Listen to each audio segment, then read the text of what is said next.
Hello, everybody. Welcome to From the Logo. Colton, Riley, how are you guys doing this afternoon? Doing pretty good. It's a beautiful day here in Oregon. People Yeah. don't think we get nice summers. We do. We do. It has been so nice this last month. Jeez, like every day. You hear To that, all Joel? those, You can come yeah, here. It doesn't rain all year long. that's what I was going to say. To all those NBA free agents out there that think, Portland isn't a great city because it rains all the time. I got news for you. It's sunny in the summer, right? It's not a great city for other reasons, not including the weather. We don't need to talk about that. It's a None of great them place to come if you're none of free. them live in Portland anyway. Yeah. Well, If you love Skid Row though, come here. It's beautiful. Yeah, we got the game here in about an hour, so we're gonna try to get this done so we can all head off and watch game 7 of the Eastern Conference Finals. Last Monday, we were saying, oh, Miami and Denver. It's already been decided. And now the tune is shifted. Colton, you still got the Heat? I got to take the Heat. I'm hoping that this game's just a blowout. Like, I feel like we're due for another Miami random explosion. And it would just be a funny way to end all this buildup was just a Miami Heat blowout. It's not going to happen, but I know that, Jimmy's going to come out firing, Spoelstra is going to come out coaching, and I got to stick with my pick the Heat because after 3 games, I was riding high on my choice. You think playoff Jimmy's going to show up instead of play in Jimmy? We'll see. It depends. I mean, I don't know what's going on. I'm wondering if he's getting kind of gassed from putting the whole team on his back for 3 rounds. His ankle has been hurting him on and off. I don't know if he's got any other kind of excuses going on, but last game was definitely rough, and he admitted it. They wouldn't have even been in that situation if he was right. And really quick, can we talk about how lucky that buzzer beater was? It was by like 1/10 of a second.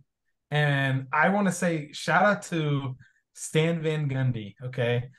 The broadcast was going right before the inbound play. He was talking about how Struce better watch the inbounder. Yeah. He And said then, that. Struce better you watch know, the inbounder. Struce wasn't even guarding Derek White. He just had his back to him. And so Derek White just walked up to the rim and put it back in because the ball went right to him. So Stan Van Spoelstra Gundy. said that was part of the game plan, though, right? He said Struce was there to deny Tatum and Brown, and that the only place that the ball bounced was the only place that it could have hurt them for the putback. So, yeah, he didn't sound regretful. He didn't have any regrets. He said Struce did the right thing. He said they made the right play, and they just got a bad break from it. So, yeah, what you were talking about, Jimmy too, with the just how he's kind of regressed over the last few games. I think that a lot of that has to do less with Jimmy and more with Boston and how they're D'ing him up. I think that they've kind of figured out several ways to slow him down a little bit. Derek White seems to be very effective on him. Robert Williams seems to be very effective on him, at least more effective than Grant Williams was in the first 3 games. So me and Riley were talking about this last night. I kind of feel like this is less about Miami and more about Boston. Just from what I've seen these last 3 games, it doesn't really seem to me like it's a Miami collapse or there's anything that they're doing horribly wrong or anything. It feels more like they played way above their heads, really, this whole playoff run. They played way above their heads the first 3 games. And now Boston, who's a much better team, way more talented, way more, depth and star power and all that stuff, they're just catching up with them. There's only so many, you know, things Spolstra could do to coach circles around Missoula before the talent just caught up with them. And it seems like it maybe caught up just in the nick of time for Boston. And, unfortunately for Spolstra, just right at the wrong time for the Heat. Yeah, I feel like tonight's game is kind of a toss up. I really could see it going either way. It's hard to win 4 games in a row against anybody, and the Heat are obviously going to be very desperate tonight. But my original pick going into the series was Boston. I definitely waffled on that. I'm not going to pretend I didn't. I mean, when you're down 3-0, what idiot would I be to say like, oh no, Boston's coming back. But at this point, I'm going back to my original pick. I think Boston's just the better team.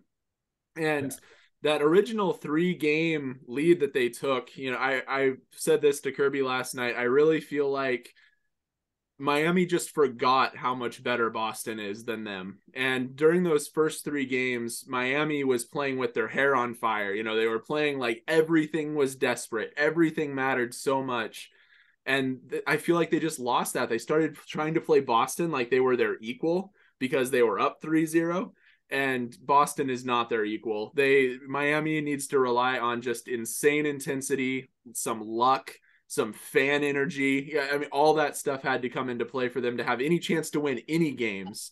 They won the first 3. It was amazing, but they've stopped. They stopped playing like that. And see, I disagree with that. I don't think Miami has changed much of anything in the way they're playing. I feel like they have the same intensity, all that stuff. I just feel like Boston has completely changed the way they're playing. The first 3 games they played like dog shit. They were terrible, but basically in about everything they did. And then starting in the third quarter of Game 4, they put on a run. They started playing way more intense defensively. They started crashing the boards way harder. I mean, maybe there's a little bit of regression from the Heat, but I don't really see. I feel like they're playing the same game they've been playing all playoffs long. It's just they're hitting a team that's finally playing how they're supposed to play, and that's way better than them. But agree to disagree, I guess. Here's the thing, though. We're literally 1/10 of a second away from not saying that, what you just said, the very last second of that. Like, if that 1/10 of a second bounces any other way, we talk about how the Heat, were well coached and they overcame it. Like, I don't That's think what I'm saying, though. I'm saying that it's not the Heat, that they're right there, that they've been, they're not doing anything differently than they had been in the whole playoff run. I'm saying that, sorry to interrupt, but no, you're good. I'm just I'm kind of like in the middle of what you guys are saying, I guess, because you look at you just look at the last game as a microcosm of the whole series. If one ball bounces, and somebody said it, like they needed luck to get to this point. Well, the bad luck hit them on the way out. I don't know. I feel like the coaching discrepancy makes up for some of the talent discrepancy. But sometimes you see that talent leads to the blowouts, right? On the other end with the Celtics in those big third quarters that they had. But then again, you look at this other side, you kind of spoke on it. Spoelstra drew everything up right, but the luck kind of went against Miami this time.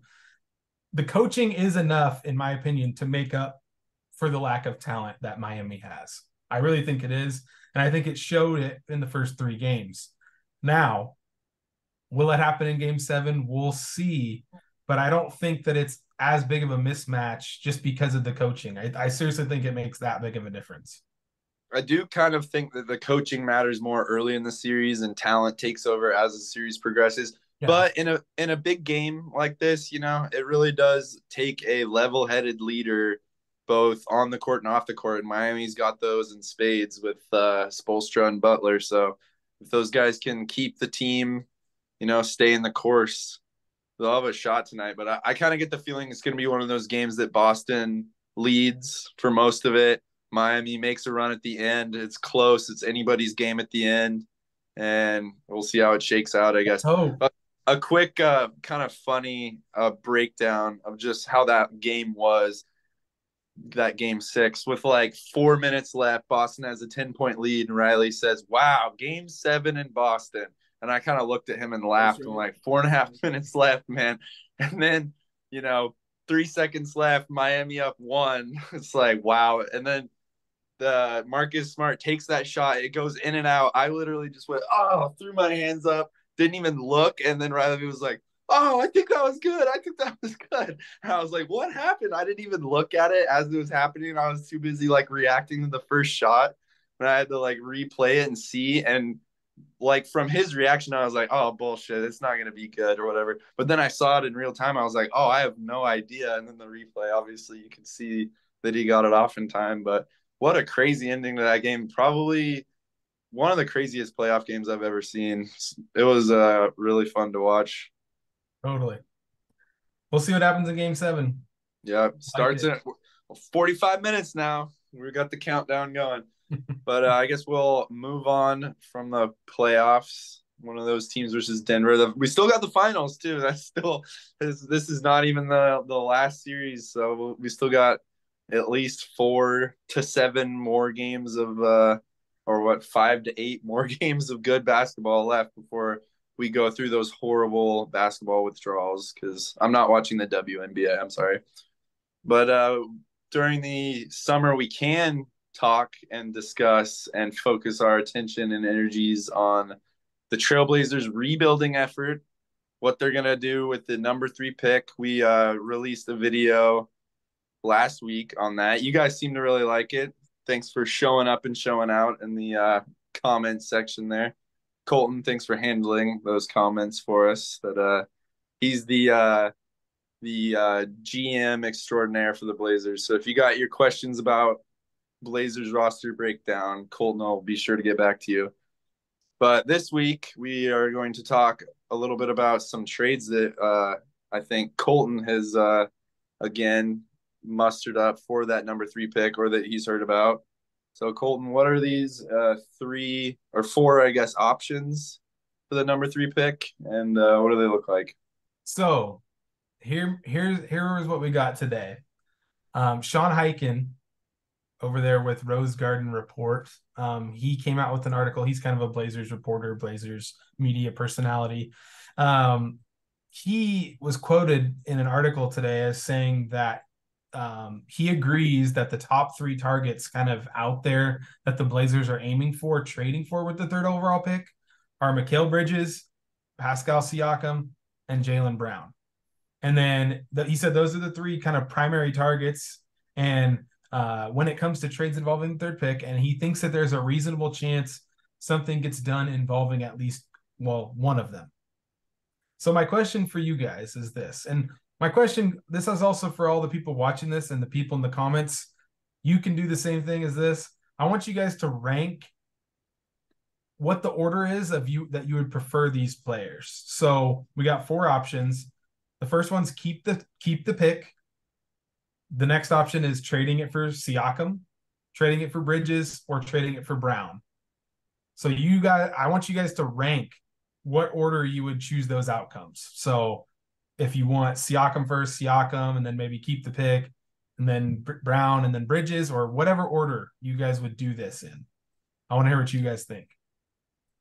All right, I guess I will start us off. I would say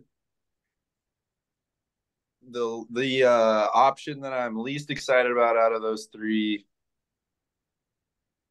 probably Mikal Bridges, I guess. Him and Siakam are really close as far as being the players that I would be least interested in with that. Mikal Bridges, 26 years old, averaged 20 points last season, or I guess since he went to the Nets, 26 points per game. 47% shooting, 37% from downtown, almost 90 from the line. Pascal Siakam, 29, so a little bit older, but maybe more fits the Dame timeline. He averaged 24 points, 8 rebounds, 6 assists, kind of Giannis light. I've compared him to that for a couple years now. He has some of that Giannis skill set, but obviously quite a bit smaller and less talented. I remember during the play-in game, he played really dominant, but then he totally fell apart in the crunch time situations, bricked 2 free throws that basically would have, won the game for him. And I was pretty sour on him at the time. I texted you and said something along the lines of, this is the guy that you want to trade for.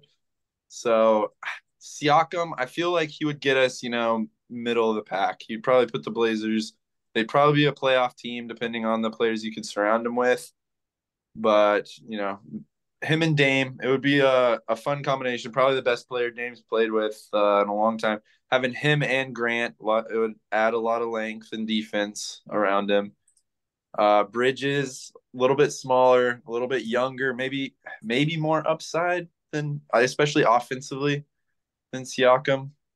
So yeah, I'm struggling between those 2 where I would rank those. the number one option for the trade would be Jaylen Brown. I think he's just proved the most. He's been to a finals. He played pretty damn good in the finals. I think a lot of people are kind of underselling him in this playoff run. He's kind of struggled a little bit in the playoffs. But you can't have such a short-term memory. You gotta look at, his whole sample size that he's given us, and he's really had he's basically improved his scoring almost every season since he's been in the league. He's as a and he's playing, with a guy who plays a lot like him too, a ball dominant, forward type of player. So him with Dame, I think that's the most intriguing option. 26, same age as Mikal Bridges. So yeah, and then if you're talking about where I would put the pick in that rank, I would probably boy, it's tough. I'm trying to think here. I guess I would probably say that I would it depends on what Dame wants to. If Dame, if he says that I Let's want say he wants all three of these players and he'd be fine with all three of them. Where would you put? Would you say like Jaylen Brown number one and then yeah. pick? Yeah. So you put Jaylen Brown, pick, and then either Siakam or Bridges. I'm not sure if I would take the pick over. It depends, like if Dame would be okay with playing with that pick or not. If Brandon Miller is the guy that we end up with, and Dame is okay with playing with them, I would probably take him.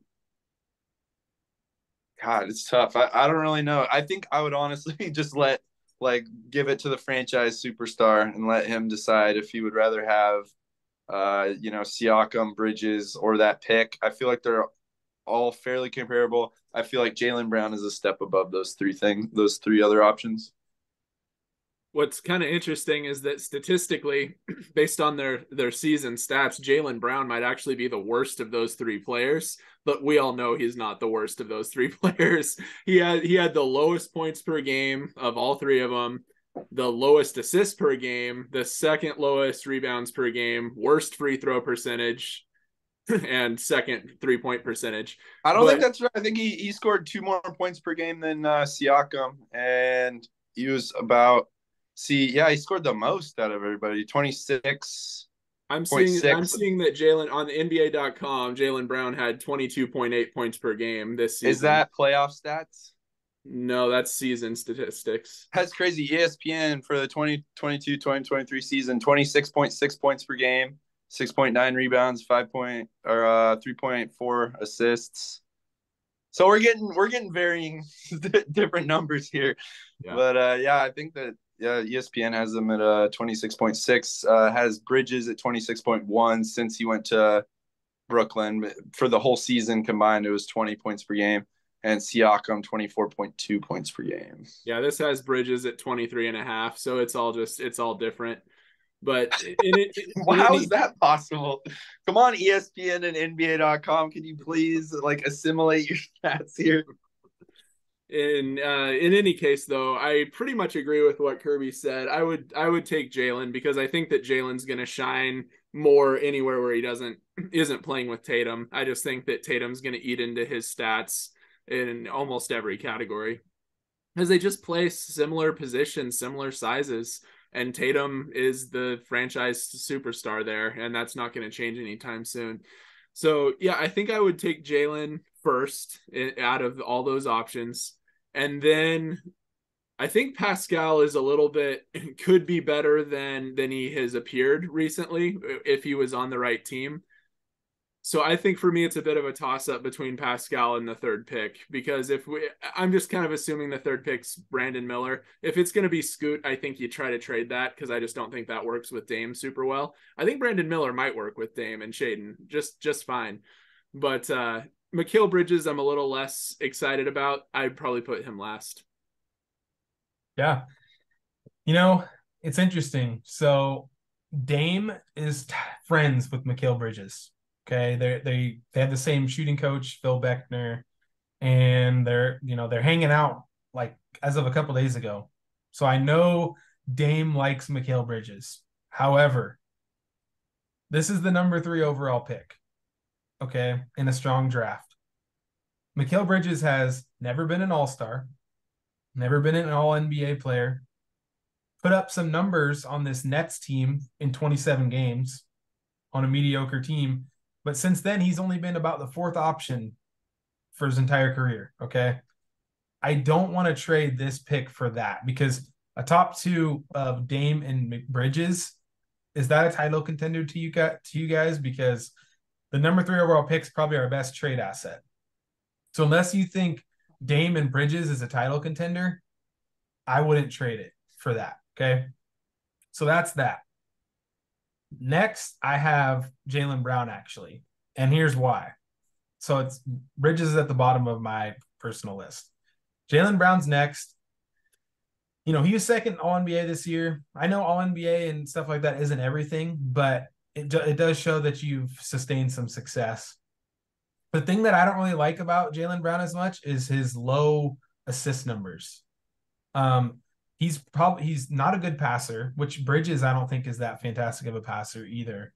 But kind of a guy that I want to pair with Dame is slightly better playmaking. You know, I want a guy that's a better playmaker and can feed off Dame either driving and kicking, or where I see him is in the pick and roll. If you set a screen with Dame, because Dame's really good in the pick and roll, you can feed the ball to whoever this guy is that we get, and then they can make plays based off what the defense does. Jaylen Brown's kind of a play finisher, not a playmaker. The other guy on our roster that's kind of a play finisher and playmaker, not a playmaker, is Shaedon Sharpe. So Shaedon Sharpe and Jaylen and Jeremy Grant for that matter. That's what I thought you were going to say. Exactly. So all those guys are more not very good playmakers. Okay. So that kind of slots in that lineup like that. I don't really know if I want to go that direction. So I would take Jaylen Brown, and I think he's a really good player. He's young. He still has potential, but that's why he's third on my list. Here's where it gets nitty gritty. I think Pascal Siakam, he has only 1 year left on his contract. Okay. And he's 30 years old. Those are two negatives. The positives are he has been the number 2 piece on a championship team. He's won a title as the second best player on a team before. That was when Kawhi was the number 1. Okay. So is Dame and Siakam 1-2 a title contender? I think it's a lot closer than Bridges is, but I'm still unsure. And he's also a way better playmaker. So he's a guy that you can throw the ball to and he can kick it out to somebody on the roll. So I like the fit there. He's got size, he's got length, he plays defense. But let's say we trade this number 3 pick away for Siakam and we have a bad year and Siakam leaves after 1 year. Ooh, that is going to hurt the franchise. That is going to hurt the franchise. So I would be okay trading the 3rd pick for Siakam, but I would need kind of stuff back because we're assuming that these are all going to take Simons at least along with the 3. And who knows what other pieces are going to go. I wouldn't trade Sharpe for any of these 3 players. No, me either. So I wouldn't trade the Simons and Sharpe and the 3 for any of these guys. I would for Embiid, but not for any of these guys. There's like literally 4 players in the entire league that I can think. Oh, I think that there's 6 players in the entire league that I would trade Shaedon Sharpe for. What's the list? Let's hear it. Joel Embiid, Giannis, Jimmy Butler, Jokic, Anthony Davis, and LeBron. Those are the only 6 and the last 2 are a little cringy, but you know, Dame with LeBron, Dame with Anthony Davis, it's an immediate, you know, I mean, it's championship or bust is what it feels like. Mm-hmm. 2 guys who are, you know, just imagining those combinations, it would be really exciting. So, yeah, those are the 6 guys. I can't think of anyone else in the league that I would trade him for. I don't think I would trade him for Luka, which is crazy as it sounds. I don't think I would just because of the pairing of Dame and Luka. I don't really like it. I just thought of another one that would be pretty hard to pass up, Devin Booker. That would be another pretty exciting combination in the backcourt of Dame and Devin Booker. But yeah, other than that, it's hard to really even think. I don't know KD at this point. I don't know about it. Just the age and the injury concerns. It would be really tough. Yeah, I guess there might be a few more lingering out there, but that's basically, that type of player is what I would want back for Shaden Sharp. Yeah. Obviously, we'd have to give up everything else along with him, all of our, you know, assets basically, and any chance of a future that we had. But it would be like that all-in move to try to get Dame a ring. Yeah. Well, I can agree with most of that. I'm not going to agree with every little bit of that, but I agree with most of it. It's a short list of players that I would trade Sharp for.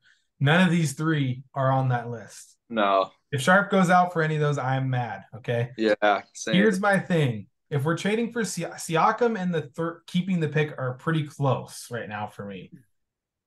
I think if we can get more like back somehow, because I know their GM Masai, he overrates their players. That's why they didn't trade OG yet.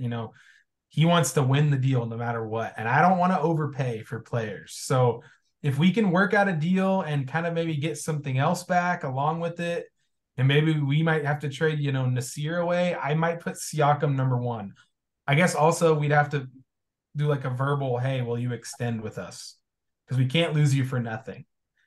But if we can't, and it's just Siakam, and then they want more future assets, like more picks or whatever they're trying to get for Siakam, and we need to overpay, I would honestly put keeping the third pick over any of these players. And that might piss Dame off.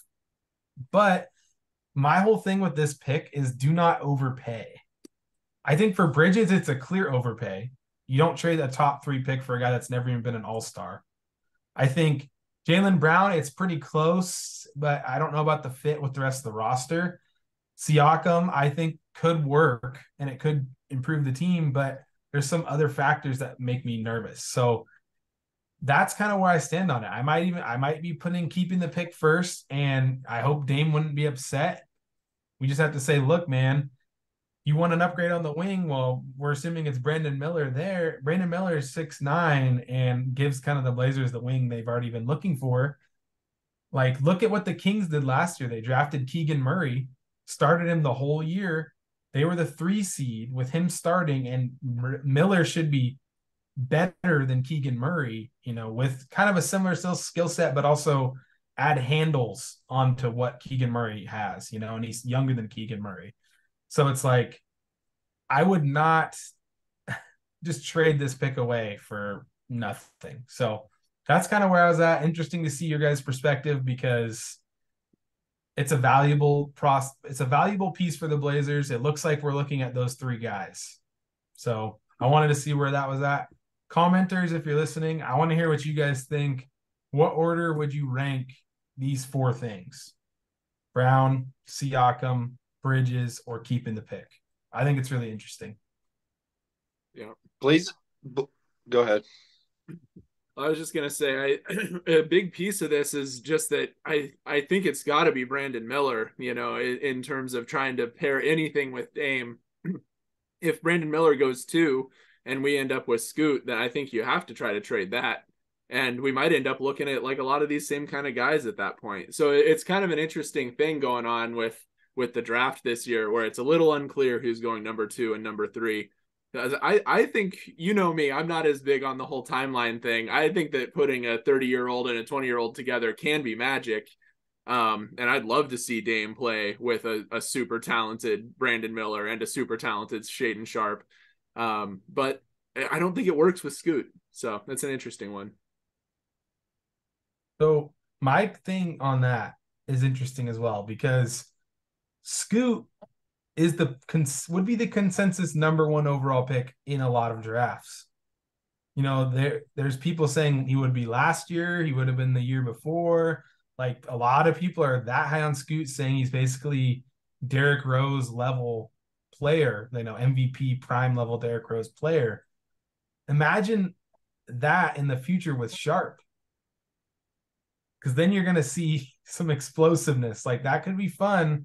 And do you just think about this? Think if we were sitting at 1 to draft Scoot and Scoot's there, because the Hornets are stupid and draft over fit rather than best player available, like the Blazers have done before in terms of Michael Jordan. I'm not saying Scoot's Michael Jordan, but draft the best player, right? So let's say we're sitting there at number 1 in a different draft and we have Scoot there in the same roster. Would you feel comfortable trading the number 1 pick for a guy like, Bridges? I wouldn't. And I know it just feels different because it'd be number 1, but that's how high people are on Scoot. So I don't want to just give that player away. That's the problem. Blazers are in such a tough predicament right now because everything on the team is situated for a full rebuild around young talent, Except Dame. and except our once in a lifetime generational player that's our best player and the guy that's been super loyal the entire time, who's 33, about to turn 33. It's really a tough situation. You're gonna, if you want to build a contender around Dame, you're gonna have to give up so much more, than if you were gonna try to rebuild around the young guys. So it's really a tough situation. It feels like it would, in a lot of ways, it'd probably be easier just to trade Dame and get, young guys and picks and everything else, and then you have the number 3 pick and Shaden Sharp and Simons to either keep or trade away, and that's like the easy route, and the hard route is to And try to all figure from out what you would get from trading Dame. exactly, yeah, all the young guys and the picks and stuff that you'd get from him. And the much harder thing to do is to figure out a way to make a team a contender around this guy. It sounds so hard. I would love to watch Dame play with Shaden Sharp and Brandon Miller. I think it would, as a fan, it would probably be fun to see him playing with the young guys and stuff. But in terms of being a real contender, being a real, good team that has a shot at winning, it's not in the cards. It just doesn't make any sense to me for that to work. And it feels like you're gonna have to pick one route or the other of trading away these young assets and getting less value than you'd hope for in return to pair with Dame, or trading away your franchise guy. And the other way of going about it is just be the middle of the pack team for the rest of Dame's career until he probably gets fed up in the next 1 to 2 years and demands out. So it's and maybe his value's lesser by then. Maybe has injury problems. You're just playing with fire through this whole situation. It's rough. It's a rough spot that the Blazers find themselves in, trying to navigate through this. Just think about how good it would feel though if it worked out. It would be worth all the pain, all the how hard it is. We talk about this a lot, Kirby. Sometimes the stuff that's harder is better. Yeah, but hard, there's a difference between hard and like impossible, like, because you're just not going to win a championship with Dame and Shaden and Brandon Miller. You're not probably going to win a championship with Dame and Pascal Siakam either. So what do you do there? It's not the difference between like working harder to get a harder result or whatever. That's not where we're at right now. They're like put in a impossible situation of like, how do we make these assets work, and making a contender, or just fiddling away the rest of Dame's career. I don't Well, know. one thing's for sure, the Blazers are kind of the focal point of the offseason until the draft, which is kind of cool because everyone's talking about this 3rd pick. All the fan bases want to trade up for the 3rd pick for Yeah, good they're reason. hoping to steal it off of the Blazers Yes. for freaking penny, for what do they say, for peanuts. Here, Yes. we'll give you Siakam. We'll give you a Miles or Mikal Bridges. We'll give you Miles Bridges. That's my point. All I'm asking is do not overpay. Dame is Agreed. going to put pressure on Cronin, and that's okay because he's been patient his whole career. But don't just say, okay, we'll trade Sharp and the 3rd pick and Simons for Bridges because we can't figure anything else out. Because then you're really freaking screwed if you do that. So that's all I'm asking. Don't overpay. Don't just punt the pick away. If there's no fair trade objectively, regardless of what Dame is wanting and needs, keep the pick. But if you find a fair deal, like I think one could be found with Siakam, with other pieces involved, if we can figure it out, then do it and try and help Dame as best as you can. But because I know what Dame wants is what a lot of fans want, but we need to do what's best for the team at the very tip top even over what Dame wants. So I want Dame to win a ring here. But if it's impossible and we're just overpaying, I don't want to do it. That's my thing.